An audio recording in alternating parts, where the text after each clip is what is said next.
Sair da escola já com uma formação profissional no currículo? Parece bom demais pra ser verdade, né? Pois é. No ensino técnico do Senac, isso é possível. É ensino médio junto com formação técnica, que acontece durante os 3 anos. Lá, eles usam metodologia para projetos, desenvolvendo competências como resolução de problemas, pensamento crítico e colaboração, além de valores éticos e sustentáveis. Quer saber? Senac. Acesse sp.senac.br/ensino médio e saiba mais. Ideal mesmo para o mundo atual seria fazer o ensino médio junto com o curso técnico, certo? É no Senac que o aluno tem autonomia de verdade, formação cidadã, foco na diversidade, preparação para o Enem, material didático sem taxas e muito mais. Na real, tem tudo que você precisa para se sentir preparado para a vida. Seja para entrar no mundo do trabalho ou te ajudar a decidir o que fazer na faculdade. Quer saber? Senac. Vem comigo! Acesse sp.senac.br/ensino-médio-técnico. Metroid, Dark Reckoning. Part 1, Through the Silence. Her shiny purple gravity suit glowed with a pulsating red light. The smoldering speck of the space station was now in her sight. Her chart showed no space stations in the area, so whatever was happening here wasn't meant to be public. Silencing the distress signal, she focused on prioritizing proximity alarms for the detection of unwanted visitors. To her left, the screen showed no signs of life on the station, nothing unusual from this distance. Her gunship sliced through the darkness as she began her approach. The melodic tapping of shrapnel on the hull broke the deafening silence. 3/4 of the station remained, and only one platform could sustain the ship's weight. Samus pulled back on the controls, her vessel rearing as it touched down. A pulse from the sensor showed a fragile sign of life. Atmosphere hissed as the hatch opened, and a gleaming ball vaulted from the gunship. Landing with violent elegance, she raised her hand to her helmet and began scanning the wreckage. Laser blasts scarred the hull, but something left it melted and writhed. A shield of green light revealed the main door was still intact and unfazed from the blast. Scans weren't picking up anything out of the ordinary as Samus made her way to the heart of the explosion. This makeshift exit became her entrance to the base. With a thud, her feet hit what remained of the floor in the laboratory. Yellow light from her scanner revealed the shadowy remains of failed experiments and half-grown life forms in cloudy fluid. Perfect spheres of fluid from the shattered vials hung in space. New life forms detected. The scanner was a constant barrage that would need to wait. Objective number 1, locate survivors or whatever was still alive. Bodies in lab coats drifted with the rest of the debris. Faces frozen in fear with small scorch marks on the skin. This was no accident, ran through her mind as she proceeded to the blue glowing area furthest from the blast. With a gentle nudge, she moved the large pieces of debris, and the blue glow chased off the darkness. Raising her arm cannon, Samus braced herself, firing a single shot into the hexagon door. The blast shield vaporized as it opened with a suffocating scream of oxygen bleeding into the void of space. Her grapple beam, a glowing blue orb, tangled in a web of electricity, found an anchor on the other side. Lunging through the door, fighting the tug of space, only to be welcomed by blaster fire. With a single motion, grabbing the anchor point with her hand while flipping over the security bot and firing her arm cannon with surgical accuracy. A trail of showering sparks bled from the hole left by Samus as the bot was ripped into space and the door slammed shut. Samus, landing with fluid grace, was ready for more, but was met with only silence and a faint blip of the life sign she was working to locate. Emergency lights were all that remained in the aftermath of the storm that tore through this station. The flicker of a monitor caught her attention.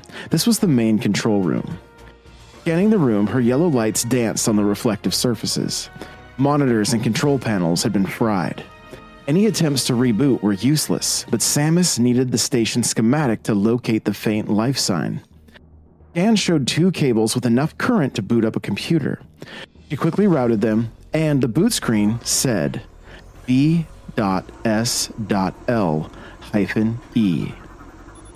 The name sent ice down her spine. She downloaded every available file for further investigation. Her visor now showed a layout of the station, and the faint signal was close. The main lab was the belly of the station. Running solely on emergency backup, all elevators were out of commission.